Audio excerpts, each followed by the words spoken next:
বন্ধুরা, চলে এলাম আরও একটা ইন্টারেস্টিং ভিডিও নিয়ে। আজকের ভিডিওতে জানবো চীনের মহাপ্রাচীর সম্পর্কে কিছু অজানা তথ্য।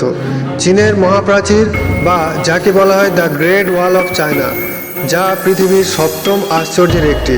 কিন্তু আপনি কি জানেন এটিকে পৃথিবীর সবচেয়ে লম্বা কবরস্থান বলা হয়?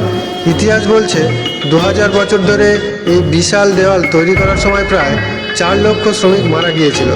কাজ করার সময় যারা মারা যেত তাদের লাশ অনেক সময় এই দেওয়ালের ইটের ভেতরেই গেঁথে দেওয়া হতো। বলা হয় আপনি যদি এই দেওয়ালের ওপর দিয়ে হাঁটেন তবে আপনি আসলে লক্ষ লক্ষ মানুষের কবরের ওপর দিয়েই হাঁটছেন।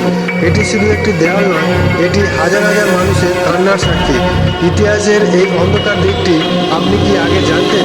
কমেন্ট করে জানান। আর ভিডিওটি ভালো লাগলে একটা লাইক করুন। আর এই রকম মজার মজার ইন্টারেস্টিং ভিডিও পেতে আমাদের পেজটিকে সাবস্ক্রাইব করুন।